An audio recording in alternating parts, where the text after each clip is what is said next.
My name is Alyssa Jones, and I have here with me Mr. Onnie Carr, who is the husband of a dear lady in the community who blesses my children so much with her work.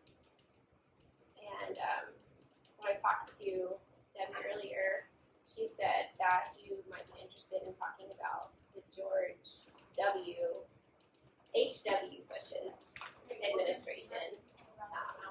So my first question is, what was your job during?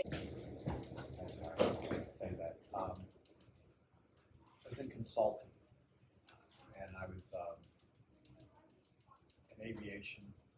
I did a lot of things at that point when he was in office. I worked for a contractor out of Washington, D.C. They positioned me around the country to do different jobs at different times. I actually met him. So the question was again. Yeah, what was your job? So you were in consulting. Yeah. And I was in finance. Finance consulting. Well, that's great. I'm glad that you specified finance. Well, I'm excited to ask you the rest of these questions because they're all about Bush's economic policies. So my next question is, what perspective do you have on Bush Sr.'s economic policies? It's kind of he tried to ride the wave of Ronald Reagan. He wasn't, to me, in my opinion, he wasn't so much an economic guy as he was a policy guy. He had come up through. He was director of the CIA. He was more of a swamp rat as far as I'm concerned. A good example of how he lost the election on one state. I mean, he had the media against him from the get-go. I mean, he wrote on Ronald Reagan's success, and then he got elected. And then after 4 years, the media just pounded him so hard, and then he made that statement, no new taxes. Boy, they just played it. They just played that up, hammered it. So George didn't have a chance to make that. He kind of did it, but because he was a policy guy, he had no, to me, he was standing on sand, no foundation. That was my opinion. Okay. Well, maybe I was thinking about actually if you could elaborate on that. And this question says, what was the condition of the U.S. economy in 1998? So maybe that's what you said. And I have to be honest, it was kind of oblivious to me because I was doing well. I was doing very well. Thinking back on it, we came out of this doldrums in the 70s, and it started building with Ronald Reagan into the 80s. And then George came along. I guess he was there from 88 to 92. Pressed him. Technology started to percolate at the bottom. And then by the 90s, technology was really kicking. At the time,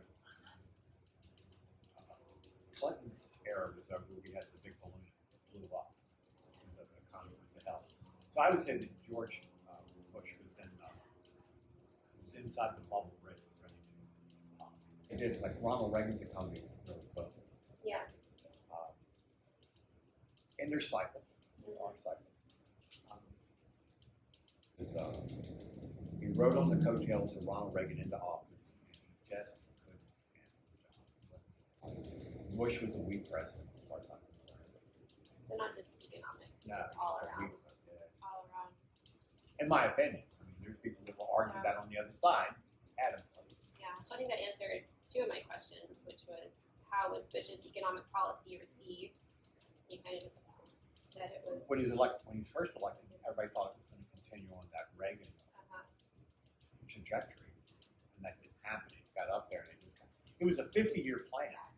Yeah, it was a 50-year plan the Republicans had to build this whole thing along. Well, if you're a Democrat, you can't have that because if you get that 50-year plan in place, guess what? You're insignificant because they're just going to. How did his election policy contribute to his election in 1988, and then again about his nomination in 92? We talked about the media influence there and how you said the Republicans had a 50-year plan, and that was very popular. It was a very popular plan, except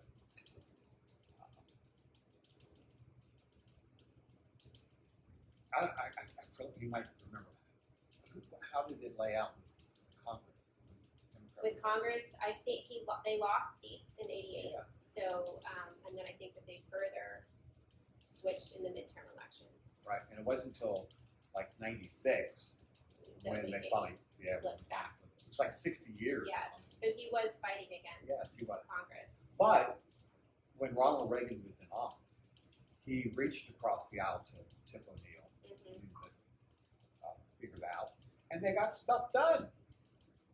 And they socialized together, they talked, they met. It was, it worked. Yeah. So again, you're saying like he just wasn't cut out for the job. No, he didn't.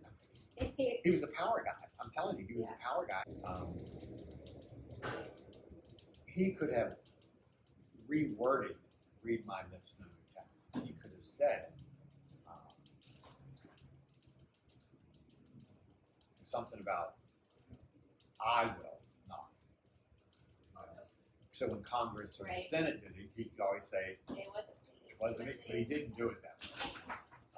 My next question was, what is your perspective or opinion on Bush's decision to raise taxes despite his promise in 1990? I think we touched on that too. We kind of didn't really have. You'd have to say it. Yeah, choice. Yeah, he could have said no and let him veto it. Mm-hmm. I think he was pressured by some of the other people in the party. You got to do it. You got to. They raised it. You got to sign the bill. And I think there was some other things in there. Some I'd have to go back and look at it, but I think there were some other things that needed to be done.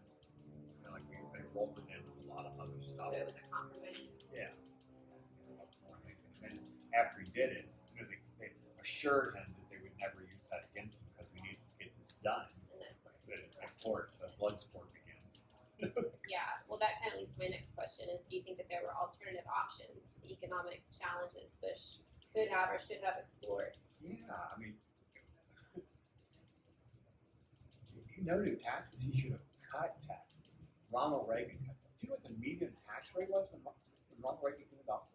Was it in the 30s? Oh, it was like, for the high end, it was like 70. That's pretty high. Yeah, and they cut taxes.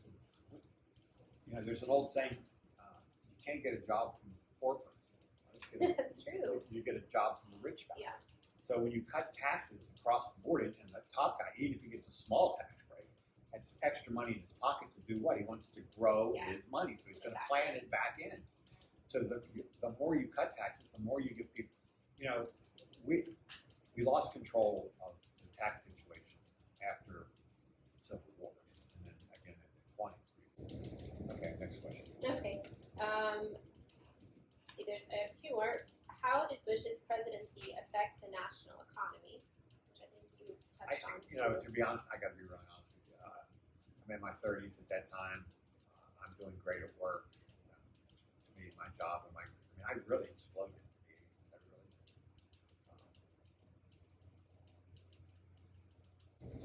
did. So I'll ask you the last question, which was, how would you compare Bush's economic policies to Reagan's, which I think you were actually just answering. I think he was trying to paddle the boat, and he just couldn't.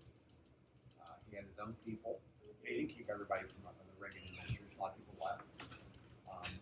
He brought in, I think, a lot of his buddies, this globalist type situation, and he just couldn't paddle that boat.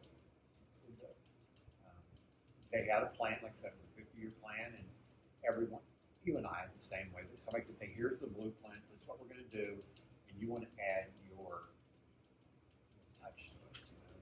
I want my presidency to be better than his. I want my presidency to be completely different than his. It's not really a third term. Right. You know, that kind of thing. Yeah, so I think that's quite work. We're afraid of the economic cycle. People are afraid of